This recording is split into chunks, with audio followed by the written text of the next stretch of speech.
Hello everyone मित्रों, हमने RPSC second grade शिक्षक भर्ती के प्रथम प्रश्न पत्र के लिए मॉडल पेपर पर अध्ययन की शुरुआत कर चुके हैं। तो आप चैनल को जरूर सब्सक्राइब कर लें। मित्रों, इससे जो पहला क्लास हुई थी उसमें हमने सेकंड ग्रेड शिक्षक भर्ती के 10वें मॉडल पेपर के 50 क्वेश्चन हल कर चुके हैं। RPSC second grade model paper के नाम से प्ले लिस्ट बनी हुई है। आपको सारे मॉडल पेपर उसी प्ले लिस्ट में मिल जाएंगे। आप वहां जाकर सारी वीडियो देख सकते हैं। आज मैं आपके लिए 10वें मॉडल पेपर के बचे हुए 50 क्वेश्चन लेकर आया हूं, तो आप सभी दोस्तों तक को भी ये चीज़ शेयर कर दें। मित्रों, ये सारे मॉडल पेपर आपके सिलेबस अकॉर्डिंग ही करवाए जा रहे हैं। मैं आपके लिए एग्जाम से पहले 20 से 30 मॉडल पेपर इसी यूट्यूब चैनल पर करवा दूंगा। आप चैनल को सब्सक्राइब कर लें तथा दोस्तों तक भी शेयर कर दें ताकि सभी को इसका लाभ मिल सके। नमस्कार, मैं राजेंद्र सभी का स्वागत करता हूं कलाम सिविल सर्विस यूट्यूब चैनल में। सभी दोस्त वीडियो को लाइक करें तथा अपने दोस्तों तक भी शेयर कर दें। जो नए मित्र जुड़े हैं वो चैनल को जरूर सब्सक्राइब कर लें। मित्रों, कलाम सिविल सर्विस के नाम से टेलीग्राम चैनल बना हुआ है, उसको भी आप ज्वाइन करें ताकि आप सभी वीडियो की PDF डाउनलोड कर सकें। चलते हैं क्वेश्चनों की तरफ। देखिएगा, इससे जो पहले क्लास हुई थी उसमें मैंने आपसे क्वेश्चन पूछा था कि डोबर जल संधि किसको जोड़ती है। ये क्वेश्चन था हमारा। तो देखिएगा, डोबर जल संधि की बात करते हैं मित्रों। तो डोबर जो जल संधि है वो इंग्लिश चैनल तथा उत्तरी सागर को जोड़ती है। किसको जोड़ती है? इंग्लिश चैनल तथा उत्तरी सागर को जोड़ती है। ये क्या कर रही है? ये अटलांटिक महासागरीय देशों को क्या कर रही है? यूरोप के उत्तरी देशों तक पहुँच में आसान कर रही है दोस्तों उनकी यात्रा के लिए। अब इस चित्र में देख पा रहे होंगे, ये है डोबर जल संधि मित्रों। ठीक है, इधर क्या है? ये नॉर्थ सी है। इधर क्या है? इंग्लिश चैनल है। इसको ये जोड़ने का काम कर रही है। यूरोप से क्या कर रही है? यूरोप से फ्रांस को ये अलग करती है। तो ध्यान रखिएगा, इंग्लिश चैनल तथा उत्तरी सागर को ये जोड़ने का काम कर रही है। ये क्वेश्चन मैंने आपसे जो पिछली क्लास हुई उसमें पूछा था। इसका जो आंसर देना था कमेंट बॉक्स में, तो बहुत ही कम दोस्तों का इसका आंसर आया था। चलते हैं 51 नंबर क्वेश्चन देखेगा। 51 नंबर क्वेश्चन है आपके स्क्रीन के ऊपर। निम्नलिखित महाद्वीपों का उनके क्षेत्र के अनुसार सही अवरोही क्रम का चयन कीजिएगा दोस्तों। अब देखेगा, सही अवरोही क्रम में चयन करना है। हमने क्या करना? बड़े से छोटे की तरफ चलना है। बड़े से छोटे की तरफ चलना है, जिसे क्या कहते हैं? अपने अवरोही क्रम में कहते हैं। अब सबसे बड़ा जो महासागर कौन सा है? सबसे बड़ा जो महासागर हमारा महाद्वीप कौन सा हो जाएगा? वो हो जाएगा आपका कौन सा? एशिया महाद्वीप सबसे बड़ा महाद्वीप हो जाएगा। सबसे छोटा कौन सा हो जाता है? ऑस्ट्रेलिया दोस्तों।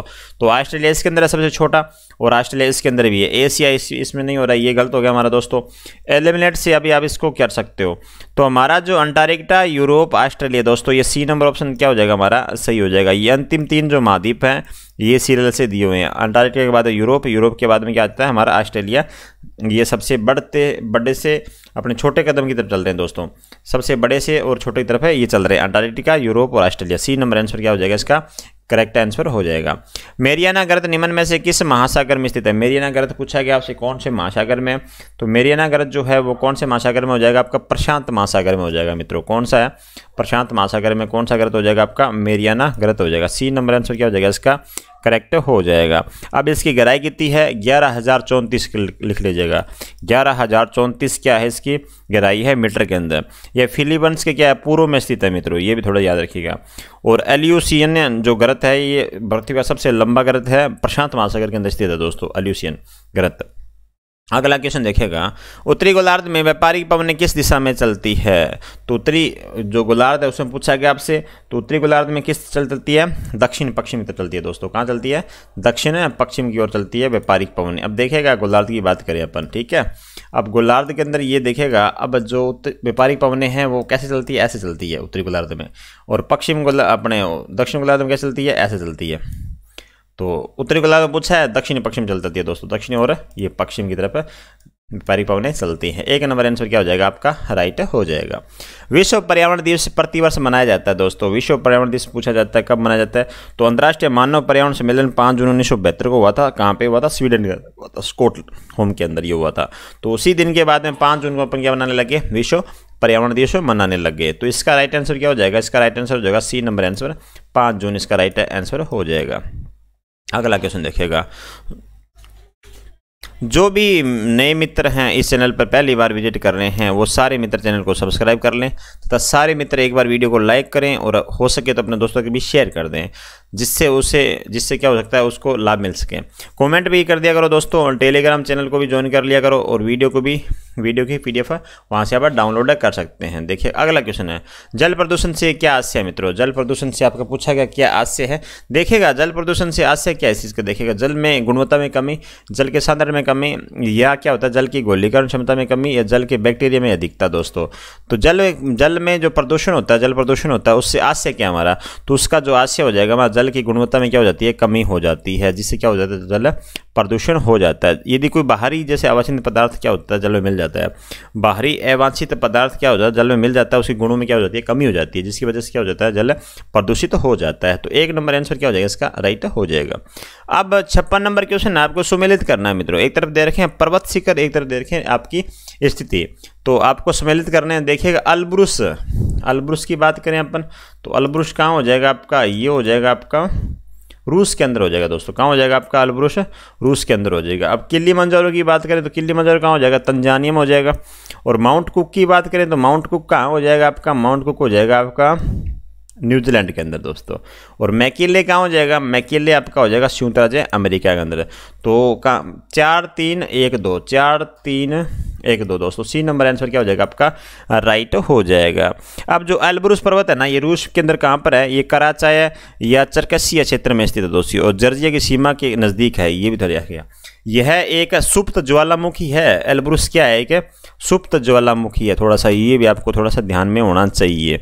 अब ये किलिमंजारो की बात करें तो तंजानिया में स्थित है दोस्तों। कहाँ पर है ये, तंजानिया में। अफ्रीका महाद्वीप का सबसे ऊंचा पर्वत है, जिसकी ऊंचाई कितनी है, 5800 कितनी है, 95 मीटर इसकी हाइट है ऊंची। ठीक है जी।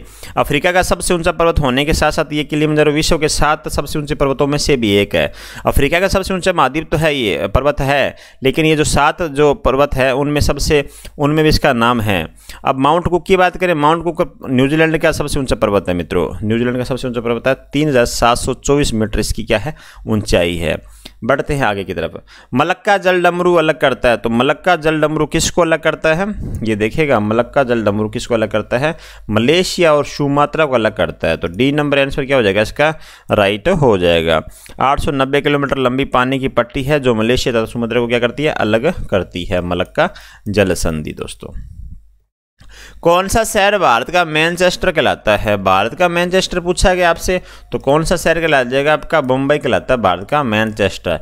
यदि पूर्व का मैनचेस्टर पूछा जाए तो क्या कहलाएगा दोस्तों, अहमदाबाद पूर्व का हो जाएगा। उत्तर का मैनचेस्टर कहलाएगा, क्या कहलाएगा, कानपुर उत्तर का मैनचेस्टर कहलाता है। थोड़ा सा ये भी आपको ध्यान में होना चाहिए मित्रों। अगला क्वेश्चन देखेगा, किसानों को 3 बराबर किस्तों में 6000 प्रति वर्ष किस योजना के तहत दिए जाने का प्रावधान किया गया है। तो 3 किस्तों के अंदर 6000 रुपये प्रति वर्ष योजना के तहत दिए जाने का प्रावधान है मित्रों। वो कौन सी योजना है, तो उसकी बात करें अपने, प्रधानमंत्री किसान सम्मान निधि योजना हो जाएगी। क्या हो जाएगी, प्रधानमंत्री किसान सम्मान निधि योजना हो जाएगी। ये शुरुआत कब होती है, 1 दिसंबर 2018 से ये लागू हो रहा है। और इसका शुभारंभ कब होता है, 24 फरवरी 2019 को ये शुरू होता है गोरखपुर से दोस्तों। इसमें क्या है, 6000 रुपये प्रति वर्ष 3 बराबर किस्तों में किसानों को देने का प्रावधान है, 6000 रुपये मिलेंगे। ठीक है। भारत में बजट निर्माण किसके द्वारा किया जाता है, तो भारत में जो बजट निर्माण का काम कौन करता है मित्रों, थोड़ा सा ये भी आप याद रखिएगा। सिंपल क्वेश्चन है लेकिन थोड़ा सा क्वेश्चन में पूछा जा सकता है। भारत में बजट निर्माण का किसके द्वारा होता है, तो वित्त मंत्रालय के द्वारा कौन करता है, बजट निर्माण का निर्माण होता है। पंचशील के 5 सिद्धांत को भारत ने क्यों बढ़ावा दिया, जो पंचशील के जो 5 सिद्धांत थे इसको भारत ने क्यों बढ़ावा दिया था, ये है। तो इसका जो आंसर हो जाएगा हमारा, अंतर्राष्ट्रीय संबंधों में साम्य व्यवहार हेतु दिया था दोस्तों। अंतर्राष्ट्रीय संबंधों में क्या किया था, साम्य व्यवहार हेतु दिया था। अब 5 शील समझौते कौन कौन से हैं वो भी देख लो। देखो इसमें क्या हुआ था, सभी देशों द्वारा अन्य देशों की क्षेत्रीय अखंडता और प्रभुसत्ता को सम्मान करना था। और 2 नंबर क्या था, दूसरे देशों के आंतरिक मामलों में हस्तक्षेप नहीं करना था। और तीसरा क्या हो जाएगा, दूसरे देशों पर आक्रमण नहीं करना हमारा। और चौथा क्या था, परस्पर सहयोग लाभ को बढ़ावा देना था।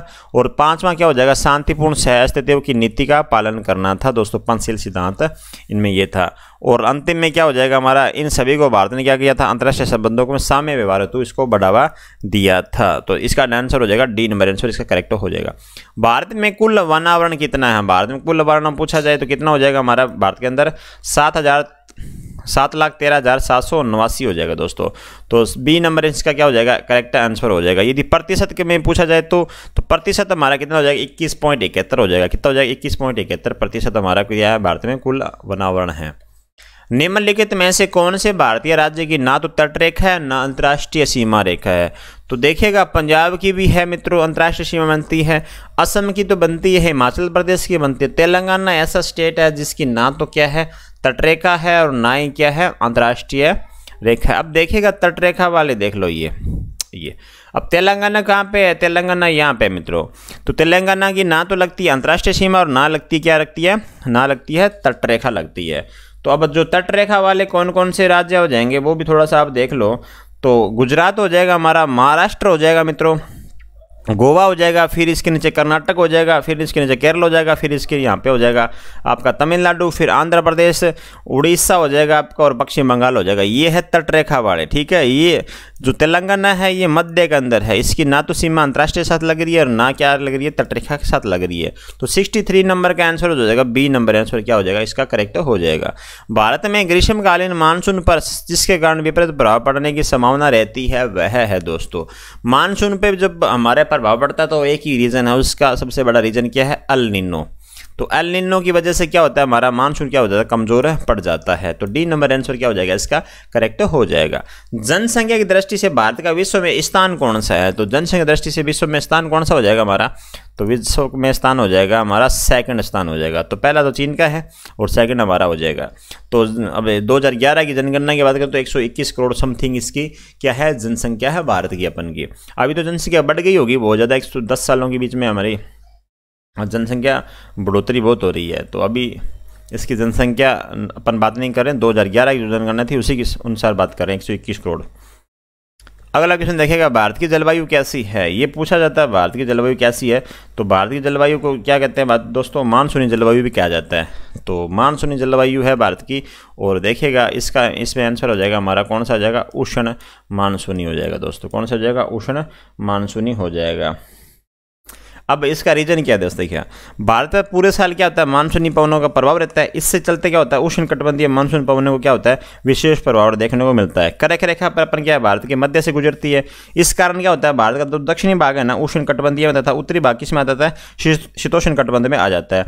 इस कारण ये उपोष्ण मानसूनी जलवायु भी कहते हैं इसको, थोड़ा सा ये भी आप याद रखिएगा। और जबकि क्या होता है साल में अधिकांश समय में गर्मी अधिक पड़ने के कारण यहाँ की जलवायु कैसे हो जाती है उष्ण कटिबंधीय मानसूनी जलवायु भी कहा जाता है इसको। तो अब इसका आंसर हो जाएगा उष्ण मानसूनी जलवायु भारत की जलवायु है। 67 नंबर क्वेश्चन देखिएगा, निम्नलिखित नदियों के समूह में उस समूह का चयन कीजिए जिसकी समस्त नदियां डेल्टा बनाती है। तो डेल्टा और एस्चुरी दो अलग अलग प्रकार के ये शब्द हैं। तो डेल्टा जो नदियां हैं जो बंगाल की खाड़ी की तरफ जाती है दोस्तों, ये जो बंगाल की तरफ खाड़ी जब जाती है वो सारी क्या बना रही है डेल्टा बना रही है। अब देखिए डेल्टा बनता कैसे, अंतिम में जाके ये ऐसे से फैल जाती है दोस्तों, पक्षी के जो पंजे होते हैं उसकी तरफ ये फैल जाती है।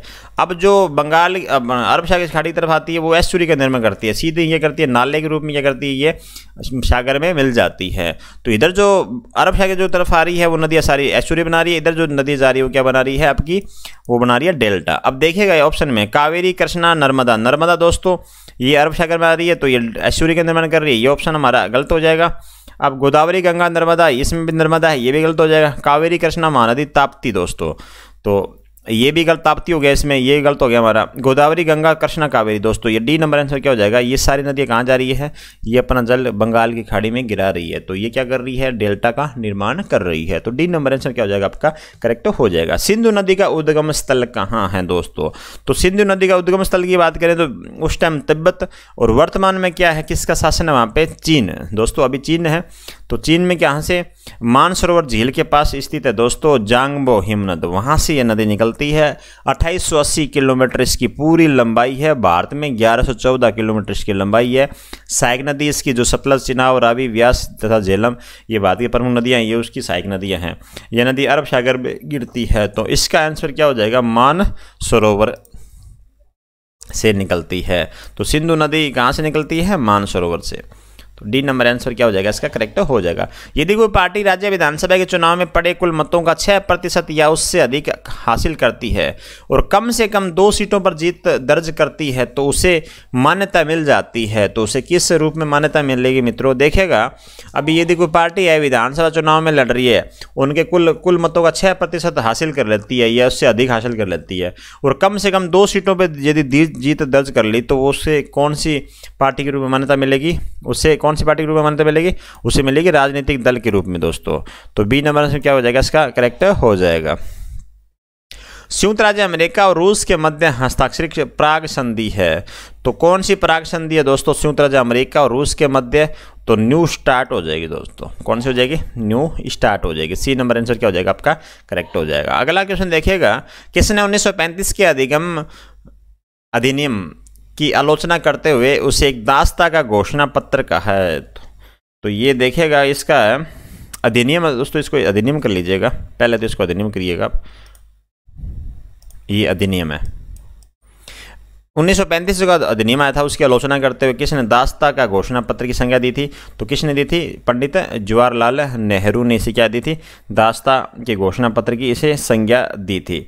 तो 1935 के अधिनियम की कुछ विशेषता बताता हूं आपको मैं। अखिल भारतीय संघ था इसकी, प्रांतीय स्वायत्तता, केंद्र में द्वैत शासन की स्थापना, संघीय न्यायपालिका की व्यवस्था, ब्रिटिश संसद की सर्वोच्चता, भारत परिषद का अंत, सांप्रदायिक निर्वाचन पद्धति का विस्तार, ये उसकी विशेषता थी। लेकिन फिर भी क्या किया था उन्होंने, 1935 के अधिनियम को क्या किया, आलोचना करी जवाहरलाल नेहरू ने, उन्हें दास्ता घोषणा पत्र की संज्ञा दी थी। ये क्वेश्चन आपके लिए इंपॉर्टेंट बन जाता है, थोड़ा सा देख लीजिएगा इस क्वेश्चन को भी आप। अगला क्वेश्चन देखिएगा, भारतीय संविधान के किस अनुच्छेद में राष्ट्रपति पर महाभियोग चलाने की प्रक्रिया है, तो कौन से प्रक्रिया, किस अनुच्छेद में भारत के राष्ट्रपति पर महाभियोग चलाने की प्रक्रिया है, ये हो जाएगा अनुच्छेद 61 हो जाएगा आपका। 61 में क्या है, महाभियोग चलाने की प्रक्रिया। संसद के किसी भी सदन में क्या कर सकते हैं, राज्यसभा या लोकसभा कोई सदन हो, उसमें 1/4 सदस्य के साथ में 14 दिन पूर्व सूचना देनी पड़ेगी आपको राष्ट्रपति को, और उससे संकल्प प्रस्तावित करने का आशय प्रकट करें दोस्तों। ठीक है, यह संकल्प उस सदन की कुल संख्या कम से कम कितने 2/3 बहुमत से पारित होना चाहिए, ये भी थोड़ा ध्यान रखिएगा। और राष्ट्रपति पर लगाए गए आरोप सिद्ध हो जाते हैं तथा जांच करने वाले सदन के द्वारा कुल संख्या के कम से कम 2/3 बहुमत द्वारा पारित भी कर दिया जाता है, तो राष्ट्रपति को संकल्प पारित किए जाने की तिथि उसे पद से हटना ही पड़ेगा यदि ये चीजें हो जाती है तो। ठीक है, अनुच्छेद 61 आपका आंसर क्या हो जाएगा, इसका करेक्ट हो जाएगा। महाभियोग चलाने की प्रक्रिया है राष्ट्रपति के ऊपर। निम्नलिखित में से कौन से भारत सरकार के प्रधानमंत्री के वेतन एवं भत्तों का निर्धारण करता है, तो भारत के जो प्रधानमंत्री हैं उनके वेतन एवं भत्तों का निर्धारण कौन करता है, तो संसद करती है। ये भी आप इंपॉर्टेंट कर लीजिएगा क्वेश्चन, कौन करती है, संसद करती है। ये प्रधानमंत्री के वेतन और भत्तों का निर्धारण कौन कर रहा है, संसद कर रही है। निम्नलिखित में से किसका उल्लेख राज्य के नीति निर्देश तत्वों में नहीं हुआ है, तो देखिएगा नीति निर्देश तत्वों में जिनका नहीं हुआ है उसमें देखिए कौन कौन सी बात है। वैज्ञानिक दृष्टिकोण का विकास, इसका नहीं हुआ है दोस्तों जिक्र कहीं भी नीति निर्देश तत्वों के अंदर। अब 74 नंबर क्वेश्चन देखिएगा आपका। अब देखो अनुच्छेद 36 से 51 नंबर तक क्या है, भारत के नीति निर्देश तत्व है 36 से लेके 51 तक। ठीक है, इसको ये क्या है, कानून की किसी अदालत में परिवर्तन नहीं है, थोड़ा सा ये भी ध्यान रखिएगा। परंतु क्या होता है, बुनियादी सिद्धांत घोषित किए जाते हैं। और वैज्ञानिक दृष्टिकोण है विकास मूल कर्तव्यों का भाग है। ये वैज्ञानिक दृष्टिकोण किसका भाग है, ये मूल कर्तव्यों भाग है। और शेष क्या है, अन्य निर्देश नीति तत्व है दोस्तों। तो ये सी नंबर जो आंसर है ये क्या है, मूल कर्तव्य भाग है। और ये जो बाकी जो 3 है ना, ये नीति निर्देश तत्व के क्या है, ये भाग है। तो इसके अंदर पूछा गया था, नहीं पूछा गया, तो सी नंबर आंसर क्या हो जाएगा आपका, करेक्ट हो जाएगा। निम्नलिखित में से कौन सा भारत के संविधान के भाग 4 में वर्णित मूल कर्तव्य नहीं है, तो नीति निर्देश तत्व भाग 4 के अंदर है। और भाग 4 के अंदर क्या है, भाग 4 के अंदर मूल कर्तव्य हैं। ठीक है, इसमें पूछा गया मूल कर्तव्य का भाग कौन सा इसमें से नहीं है, तो कौन सा नहीं है देखिएगा, अपन बात करते हैं इसके अंदर। ऑप्शन सी की अंतर्राष्ट्रीय शांति और सुरक्षा को प्रोन्नत करना, ये नहीं है इसके अंदर। देखिएगा पहला भारत की संप्रभुता एकता अखंडता की रक्षा करे, उससे अक्षुण्ण बनाए रखे, ये पहला था। हमारी सामाजिक संस्कृति गौरवशाली परंपरा का महत्व समझे और उसका परीक्षण करे, ये भी है। अंतर्राष्ट्रीय शांति और सुरक्षा को प्रोन्नत करे, ये नहीं है दोस्तों। ठीक है, ये नहीं है। इसका तो राइट आंसर क्या हो जाएगा, सी नंबर आंसर हो जाएगा इसका। सार्वजनिक संपत्ति को सुरक्षित रखें और अहिंसा से दूर रहें, ये भी क्या है, मूल कर्तव्य का पार्ट है। तो मूल कर्तव्य है कहाँ पर, संविधान में भाग 4 के अंदर है और ए के अंदर वर्णित है। थोड़ा सा ये भी आप ध्यान में रखिएगा। अब ये अंतर्राष्ट्रीय शांति और सुरक्षा ये कौन से अनुच्छेद में है, ये 51 51 नंबर अनुच्छेद है। तो 51 नंबर 1 जो है ये किसका भाग है, ये नीति निर्देश तत्व का भाग है। तो 3 नंबर किसका भाग हो जाएगा, नीति निर्देश तत्व का। इसमें पूछा गया था मूल कर्तव्य से संबंधित जो नहीं है, तो नहीं, सी नंबर आंसर इसका राइट हो जाएगा। भारतीय संविधान का कौन सा अनुच्छेद यह घोषित करता है कि राज्य सरोकार लोगों के कल्याण को प्रोन्नत करना होना चाहिए। तो कौन सा अनुच्छेद ये करता है, ये अनुच्छेद आपका हो जाएगा अनुच्छेद 38 हो जाएगा मित्रों। कौन सा हो जाएगा, 38 करता है ये बात। 1 नंबर आंसर क्या हो जाएगा इसका, राइट हो जाएगा। अगला क्वेश्चन देखिएगा, भारत एक गणराज्य है क्योंकि, भारत एक गणराज्य क्यों है, इसका रीजन क्या है। भारत का जो राष्ट्र प्रमुख है ना, राष्ट्र प्रमुख बोल लो या राष्ट्र प्रमुख बोल लो, तो राष्ट्रपति क्या है, जो हमारा राष्ट्र प्रमुख है वो क्या कर रहा है, वंशानुगत न होकर अप्रत्यक्ष रूप से निर्वाचित होता है दोस्तों, निर्वाचन मंडल के द्वारा। तो यही पहला ऑप्शन जो हमारा हो जाएगा करेक्ट हो जाएगा। भारत एक गणराज्य क्यों है, क्योंकि हमारा जो प्रमुख है, राष्ट्र का प्रमुख है, वो कैसे हो रहा है, निर्वाचन मंडल के द्वारा निर्वाचित हो रहा है। तो ये आंसर हमारा क्या हो जाएगा, सही हो जाएगा। इसकी वजह से क्या है, भारत एक गणराज्य है। भारत के संविधान के स्रोतों के संदर्भ में निम्नलिखित में से कौन सा युग्म सुमेलित नहीं है। इसमें से पूछा गया कि स्रोतों के संदर्भ में रूप में निम्नलिखित में कौन सा युग्म जो सुमेलित नहीं है। देखिएगा कौन सा युग्म सुमेलित नहीं है। कानून निर्माण की प्रक्रिया हमने ग्रेट ब्रिटेन से ली है मित्रों, ये सही है। राज्य नीति के निर्देश तत्व आयरलैंड से, ये भी सही है। न्यायिक पुनरावलोकन संयुक्त राज्य अमेरिका से लिए हैं हमने, ये भी हमारा क्या है, ये सही है। अब देखिएगा अर्ध संघात्मक सरकार हमने स्विट्जरलैंड से, दोस्तों स्विट्जरलैंड से नहीं लिया हमने, ये संघात्मक सरकार हमने कहाँ से लिया, ये कनाडा से ली है। कहाँ से लिया, ये कनाडा से लिए। तो ये ऑप्शन हमारा क्या हो जाएगा, गलत हो जाएगा, सुमेलित नहीं है। ये भी हमसे पूछा गया था। भारत सरकार द्वारा वर्ष 2021-22 के दौरान शीर्ष कृषि निर्यात वस्तुओं सूची में सम्मिलित है। तो क्या सम्मिलित है, देखिएगा पेट्रोल उत्पाद एवं आभूषण उसमें सम्मिलित है, कीमती पत्थर एवं मोती भी उसमें सम्मिलित हो जाएगा आपका, लोहा इस्पात एवं ऑर्गेनिक रसायन ये भी सम्मिलित है। तो डी नंबर आंसर इसका क्या हो जाएगा, करेक्ट हो जाएगा। ये ऊपर वाले जो तीनों हैं ये क्या है, जो 2021 की 22 जो सरस नीति कृषि निर्यात वस्तुओं की जो सूची थी उसमें ये तीनों शामिल हैं। नीति आयोग द्वारा जारी निर्यात तत्परता सूचकांक 2021 में दूसरा स्थान प्राप्त करता राज्य कौन सा है। तो दूसरा प्राप्त राज्यकर्ता कौन सा हो जाएगा, देखिए दूसरा कौन सा हो जाएगा, हमारा महाराष्ट्र हो जाएगा। कौन सा हो जाएगा, दूसरा हो जाएगा हमारा महाराष्ट्र। अब देखेगा जो सूचकांक नंबर 2 जो 2021 है उसके अनुसार बात करें, गुजरात लगातार दूसरे वर्ष भी प्रथम स्थान पे। गुजरात कौन से स्थान पे, ये प्रथम स्थान पे, दूसरे साल भी। अब की 2021 के अनुसार की बात करें तो महाराष्ट्र हमारा कौन सा स्थान पे है, महाराष्ट्र दूसरे स्थान पे हो जाएगा। और इसके बाद कर्नाटक का तीसरा स्थान है, तमिलनाडु का चौथा स्थान हो जाएगा दोस्तों, तमिलनाडु का चौथा, और इसका कौन सा है, तीसरा स्थान हो जाएगा। थोड़ा सा ये भी याद रखिएगा। और ये जितने भी अपन बात करने हैं ये सारे क्या है, ये सारे तटीय राज्य है मित्रों, ठीक है। ये भी थोड़ा सा आप ध्यान में रखिएगा। समुद्र तटीय है, बंदरगाहों की वजह से क्या हो रहा है, अधिकांश निर्यात क्या हो रहा है, इनके ऊपर ही सारी क्या है, दारोमदारी पड़ती है। शिक्षक होने के नाते आप किशोरों के साथ कैसा व्यवहार करेंगे मित्रों। शिक्षक होने के नाते आप किशोरों के साथ में कैसा व्यवहार करेंगे, तो किशोरों के साथ में कैसे व्यवहार करेंगे, वयस्क सा व्यवहार करेंगे दोस्तों, जो से वयस्क जैसा व्यवहार करेंगे। यदि उनको क्या करेंगे, वयस्क जैसा व्यवहार करेंगे ना, वो अपनी जिम्मेदारी क्या करते हैं, जिम्मेदारी समझना शुरू कर देंगे दोस्तों। और मानना जिम्मेदारी क्या करेंगे, जिम्मेदार वयस्क बनकर क्या करेंगे, उत्तरदायी का कार्य पूरा करेंगे दोस्तों। ये भी थोड़ा सा आप ध्यान रखिएगा। निम्न में से कौन सा बाल अपराध का कारण नहीं है। तो बाल अपराध का कारण नहीं है ये पूछा गया आपसे। तो देखिएगा बाल अपराध का कारण है ये पूछा गया, सॉरी आपसे। तो बाल अपराध का कारण क्या है, अनुवांशिक कारण की वजह से क्या करता है व्यक्ति अपराध करता है, शारीरिक कारण के कारण भी अपराध करता है, सामाजिक कारण के कारण भी क्या करता है, अपराध करता है। तो डी नंबर इसके क्या हो जाएगा, राइट आंसर हो जाएगा। 83 नंबर क्वेश्चन देखिएगा, शारीरिक बुद्धि और विकास से संबंध निम्न में से है। शारीरिक बुद्धि और विकास से संबंधित निम्न में से कौन सा है। तो देखिएगा प्रारंभिक 2 या 3 वर्षों में शारीरिक विकास एवं बुद्धि तीव्र होती है, ये सही है। 2-3 वर्षों के बाद से लेकर किशोरावस्था के प्रारंभ तक ये गति मंद हो जाती है, ये भी सही है। किशोरावस्था के प्रारंभिक 3 वर्षों में यह गति पुनः तेज हो जाती है, ये भी सही है। तो डी नंबर आंसर क्या हो जाएगा, इसका करेक्ट आंसर हो जाएगा। 84 नंबर क्वेश्चन देखिएगा आपके सामने स्क्रीन के ऊपर। 84 नंबर क्वेश्चन है, बाल्यावस्था को बालक का निर्माणकारी काल किसने कहा था दोस्तों। तो बाल्यावस्था को बालक का निर्माणकारी काल किसने कहा था, देखिएगा। तो इसका आंसर हो जाएगा हमारा, क्या आंसर हो जाएगा इसका आंसर हो जाएगा फ्राइड। फ्राइड ने क्या कहा था, बाल्यावस्था को बालक का निर्माणकारी काल कहा था। उसमें क्या होता है, बदलाव ज़्यादा होते हैं, ठीक है, देखिएगा बाल्यावस्था में जिन आदतों और व्यवहारों का निर्माण हो जाती है उसे बदलना बिल्कुल कठिन हो जाता है। इस दृष्टि से क्या प्राथमिक शिक्षा प्रदान करने वाले शिक्षकों पर क्या होता है, बालकों के निर्माण का महान दायित्व होता है। जो प्राथमिक जो शिक्षक होते हैं उन पर क्या होता है, ज़्यादा प्रेशर होता है। देखिएगा दोस्तों, जो नए मित्र इस चैनल को पहली बार विजिट कर रहे हैं वो चैनल को जरूर सब्सक्राइब कर दें। सारे मित्र मिलकर एक बार वीडियो को जरूर लाइक कर दें और अपने दोस्तों तक भी शेयर कर दें, जिसका लाभ सभी को सभी ज़्यादा से ज़्यादा लोगों को तक मिल सके। और टेलीग्राम चैनल को आप जरूर ज्वाइन कर लीजिएगा और एक बार आप कमेंट भी कर दीजिएगा। 85 नंबर क्वेश्चन है, विशेष आवश्यकता वाले बच्चों को पढ़ाने के लिए निम्नलिखित में कौन सी व्यूहरचना अधिक उपयुक्त है। यदि विशेष आवश्यकता वाले बच्चों को हमने पढ़ाना है तो सबसे ज़्यादा क्या उसके लिए आवश्यकता हो जाएगा, कौन सी व्यूहरचना अधिक उपयुक्त होगी, तो हो जाएगी आपकी सहकारी अधिगम व PR ट्यूरिंग। दोस्तों ये आपकी विशेषता, ये व्यूहरचना सबसे अधिक है उपयुक्त है उसके लिए। मनोविज्ञान को मन का विज्ञान किसने कहा था, ये क्वेश्चन तो आप पहले लगाओ इंपॉर्टेंट है, तो आप थोड़ा सा याद करिएगा, ये क्वेश्चन इंपॉर्टेंट है। मनोविज्ञान को मन का विज्ञान किसने कहा था, तो अरस्तु ने कहा था मित्रों। ये क्वेश्चन आप इंपॉर्टेंट कर लीजिएगा, बहुत बार एग्जाम में पूछा भी गया क्वेश्चन है। मनोविज्ञान को मन का विज्ञान किसने कहा, अरस्तु ने कहा था।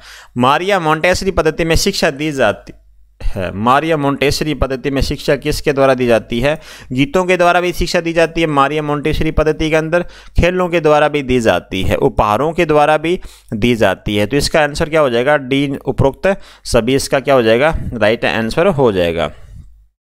फ्रायड ने मन की तुलना किससे की है दोस्तों, फ्रायड ने मन की तुलना किससे करी है, तो मन की तुलना करी है इन्होंने समुद्र में तैरते हुए, समूह में तैरते हुए हिमखंड से दोस्तों। तो समूह में तैरते हुए हिमखंड से इसने क्या करी है, तुलना करी है। इन्होंने 3 रूप बताए हैं दोस्तों मन के, कितने बताया, 3 रूप बताए फ्रायड ने। कौन सा बताया, देखिए अचेतन मन, अवचेतन मन और सचेतन मन, इन्होंने 3 बताया। थोड़ा सा ये भी आप याद करिएगा। समूह में तैरते हुए हिमखंड से क्या बताइए, इसने मन की तुलना करी है। टैक्सोनॉमी ऑफ एजुकेशनल ऑब्जेक्टिव किसने दिया है दोस्तों, टैक्सोनॉमी ऑफ एजुकेशनल ऑब्जेक्टिव किसने दिया है, ये दिया है ब्लूम ने दिया है मित्रों। किसने दिया है, यह ब्लूम ने दिया है। अगला क्वेश्चन देखेगा, छात्रों में चोरी करने की आदत को कैसे दूर किया जा सकता है। यदि छात्र को चोरी कर रहा है तो उसको उसको दूर करना हमने तो कैसे करेंगे, बालकों को पारितोषिक देकर, दंड देकर, उदाहरण देकर, प्रताड़ना देकर या सजा देकर। दोस्तों उसको उदाहरण देकर, उसके कमियां बताकर उसको क्या कर सकते हैं, उसको दूर किया जा सकता है। उसके परिणाम बताकर हम उसको क्या कर सकते हैं, उसको दूर कर सकते हैं। तो बी नंबर क्या हो जाएगा, इसका करेक्ट आंसर हो जाएगा। वातावरण वह बाहरी शक्ति है जो हमें प्रभावित करती है। यह कथन किसने द्वारा कहा गया, यह कथन किसके द्वारा कहा गया है, यह कथन आप क्या हो जाएगा, रोश के द्वारा यह कथन कहा गया। वातावरण बाहरी शक्ति है जो हमें क्या करती है, प्रभावित करती है। वातावरण के प्रभाव से क्या होते थे, हमारा नेचर क्या होता है, हमारा प्रभावित होता है वातावरण के प्रभाव से। ब्लूम के अनुसार बताए गए शैक्षिक उद्देश्य हैं। ब्लूम के अनुसार बताए गए शैक्षिक उद्देश्य क्या क्या देखिएगा, तो ब्लूम के अनुसार संज्ञानात्मक पक्ष के उद्देश्य ये भी है, भावात्मक पक्ष के उद्देश्य ये भी है, मनोक्रियात्मक पक्ष के उद्देश्य। दोस्तों ये सारे क्या हो जाएंगे, सही हो जाएंगे ब्लूम के अनुसार। तो डी नंबर आंसर क्या हो जाएगा, इसका करेक्ट हो जाएगा। बहुबुद्धि सिद्धांत किसने दिया था, बहुबुद्धि सिद्धांत दिया था गार्डनर ने। किसने दिया था मित्रों, गार्डनर ने बहुबुद्धि सिद्धांत दिया था। और मूलतः कितने सिद्धांत दिए थे, मूलतः इसमें कितने सिद्धांत थे, मूलतः 7 सिद्धांत थे। और वर्तमान में कितने इसके 9 सिद्धांत, 9 तरह की बुद्धि बताई थी इसने, 9 तरह की बुद्धि बताई है। वर्तमान में कितने हैं, 9, और उसने कितने शुरुआत में कितने दिए थे, 7 दिए थे। ये थोड़ा सा आप याद करिएगा। वह प्रथम मनोवैज्ञानिक जिसने मानव व्यक्तित्व के अवचेतन भाग की व्यवस्थित रूप में छानबीन का प्रयास किया वह है। तो कौन सा इसमें, इसका हो जाएगा सिगमंड फ्रायड आंसर हो जाएगा। डी नंबर आंसर क्या हो जाएगा, इसका करेक्ट हो जाएगा। जॉनसन के अनुसार बुद्धि की क्षमताएं होती है, जॉनसन के अनुसार बुद्धि की क्षमताएं पूछी गई आपसे, तो बुद्धि की क्षमताएं कितनी होती है, साचार्यात्मक क्षमता और संज्ञानात्मक क्षमता, ये दोनों प्रकार की होती है दोस्तों। तो इसका आंसर क्या हो जाएगा, डी नंबर आंसर क्या इसका राइट आंसर हो जाएगा, सी नंबर। साचार्य क्षमता और संज्ञानात्मक क्षमता, इसके दोनों प्रकार की होती है, बुद्धि की क्षमताएं होती है। एक विचार अथवा अवधारणा के निर्माण में उपयुक्त वैचारिक प्रक्रिया जो नई, मौलिक तथा उपयोगी है क्या कहलाती है, तो क्या कहलाएगी वो कहलाएगी आपकी सर्जनात्मकता। सृजनात्मकता कहलाएगी मित्रों। 1 नंबर ऑप्शन क्या हो जाएगा, सही हो जाएगा। निम्न में से कौन सा अधिगम का निर्मितवादी विचार नहीं है? निम्न में कौन सा अधिगम का निर्मितवादी विचार नहीं है? तो देखिए कौन सा नहीं है। अधिगम वैसा का वैसा संप्रत्यात्मक स्कीमा है। तो पहला आंसर क्या हो जाएगा, इसका करेक्ट हो जाएगा। अधिगम वैसा का वैसा संप्रत्यात्मक स्कीमा है। बालक प्रसंग बोध परीक्षण 3 वर्ष से 16 वर्ष की आयु के बालकों के लिए बनाया गया है। इस परीक्षण में प्रश्नावली किया गया है। तो इस परीक्षण में प्रश्नावली क्या किया गया है, लोगों के स्थान पर जानवरों को। दोस्तों लोगों के स्थान पर क्या किया है, जानवरों को। बी नंबर आंसर इसके क्या हो जाएगा, सही हो जाएगा। इसके अंदर क्या होता है दोस्तों, बालक प्रसंग बोध परीक्षण के प्रवर्तक कौन है, लियोपोल्ड बेलक हैं। थोड़ा सा ये भी याद रखिएगा। इसमें क्या जानवरों के चित्र वाले 10 कार्डों का प्रयोग किया जाता है। इन चित्रों को दिखाकर बच्चों से कोई कहानी की रचना करने के लिए कहा जाता है और बच्चे क्या करते हैं, स्वभावानुसार अपने अनुभव, भावनाओं और व्यक्तित्व संबंधी गुणों को इन कहानियों के माध्यम से प्रकट करते हैं। तो बी नंबर क्या हो जाएगा, इसका करेक्ट हो जाएगा। हस्तशिल्प की शिक्षा दी जानी चाहिए। हस्तशिल्प की शिक्षा किस में दी जानी चाहिए, देखेगा हस्तशिल्प की जो शिक्षा दी जानी चाहिए वो देनी चाहिए मंद बुद्धि जो बालक होते हैं उनको दी जानी चाहिए। हस्तशिल्प की शिक्षा किसको देनी चाहिए, मंद बुद्धि जो बालक होते हैं, जो मानसिक रूप से जो पिछड़े बालक होते हैं उनको देनी चाहिए। दोस्तों निम्न में से कौन सी व्यक्तित्व मापन की प्रक्षेपण विधि है? तो व्यक्तित्व मापन की प्रक्षेपण विधि कौन सी हो जाएगी आपकी, वो हो जाएगी बाल अंतर्बोध परीक्षण हो जाएगा आपका। डी नंबर आंसर क्या हो जाएगा, इसका करेक्ट हो जाएगा। आज का क्वेश्चन है, किस वर्ष में पहली बार भारत के गवर्नर जनरल के कार्यालय में वायसराय की उपाधि जोड़ी गई थी? दोस्तों तो वायसराय की उपाधि कब जोड़ी गई थी, ये क्वेश्चन पूछा गया आपसे। इसका जो आंसर देना आपको कमेंट बॉक्स में देना है। क्लास कैसे लगी वो भी अब आप मुझे बता दीजिए कमेंट बॉक्स में। और अंत तक देखने के लिए सभी का धन्यवाद। सभी एक बार वीडियो को लाइक कर दें और जो नए मित्र जुड़े हैं वो चैनल को जरूर सब्सक्राइब कर दें। टेलीग्राम चैनल जरूर ज्वाइन करें और कमेंट भी दोस्तों कर दिया करें। प्रश्नों का स्तर कैसा था आप मुझे ज़रूर बताइए कमेंट के माध्यम से। Thank you so much.